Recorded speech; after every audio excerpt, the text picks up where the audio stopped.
je vais faire une exception. J'ai plutôt choisi pour ces discours des orateurs qui ne sont pas des personnalités politiques vivantes et notamment de la scène politique française. L'exception, toutefois, sera pour Christiane Taubira. Je sais bien que certains l'admirent et d'autres la détestent, mais en tout cas, je crois que ni les uns ni les autres ne contestent ses talents oratoires. Son moment le plus récent, en tout cas celui qui est en mémoire de tous, c'est évidemment la prise de parole à l'Assemblée nationale au moment de défendre la loi autorisant le mariage dit mariage pour tous, le mariage pour les personnes de même sexe. Je vous laisse écouter quelques mots de son discours de ce jour en 2013.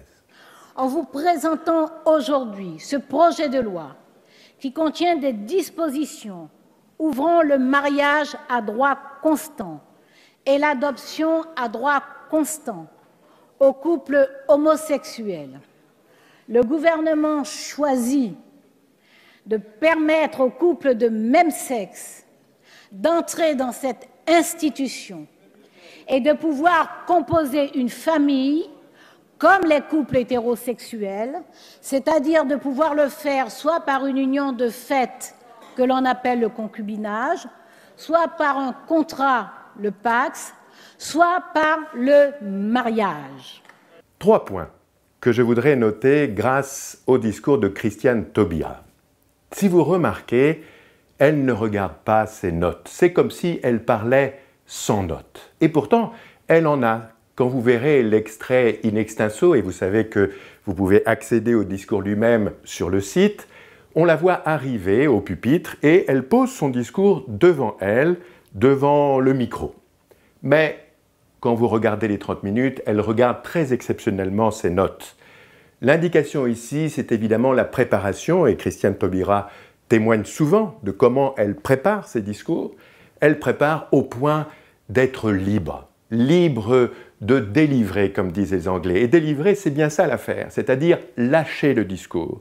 Le discours doit partir du côté de là où ça se passe, j'ai envie de dire, c'est-à-dire en l'occurrence dans l'hémicycle, du côté des députés, ceux qui seront chargés de voter dans quelques jours, dans quelques semaines.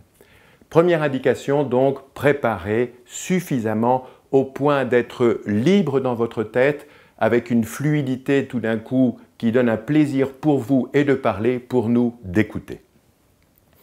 Deuxième indication, alors, faut-il parler sans notes? Eh bien, mon point de vue, c'est que pas forcément. Comme je vous l'ai dit, Christiane Taubira, en fait, a son discours avec elle. Les notes sont un très bon appui au cas où vous ayez un souci, et parfois il y a des soucis. Parfois on est déstabilisé et parfois on perd le fil. Eh bien, l'outil des notes, c'est un outil très nécessaire pour reprendre le cours de son discours et voir en quelques instants la structure de son raisonnement et là où on en est au point où parfois on a perdu le fil. Donc, je recommande personnellement d'avoir des notes peu rédigées, mais des notes quand même qui sont un bon appui à certains moments du discours. Troisième indication, quand on parle de Christiane Taubira, on parle de la personne politique, bien entendu, mais aussi de ses fous rires, mais aussi de ses colères, mais aussi de ses émotions et aussi d'ailleurs de ses références culturelles, notamment à la fin de ce discours, elle fait référence à un poète de sa terre natale, la Guyane, Léon Gontran Damas. D'ailleurs, exceptionnellement là aussi, à la fin de cet extrait, vous aurez la toute fin du discours de Christiane Taubira. Eh bien, c'est avec cela qu'on parle. C'est avec sa singularité, avec son identité, avec sa culture. Parler, en ce cas, c'est non seulement être ministre de la Justice, mais c'est aussi être Christiane Taubira avec ses émotions et avec sa culture et son histoire personnelle. La parole, c'est toujours un doux mélange, je dirais un subtil mélange entre le rôle qu'on occupe dans la situation et qui est bien réel et qu'il faut tenir, et la personne qu'on est. Ce n'est pas un élément au détriment de l'autre.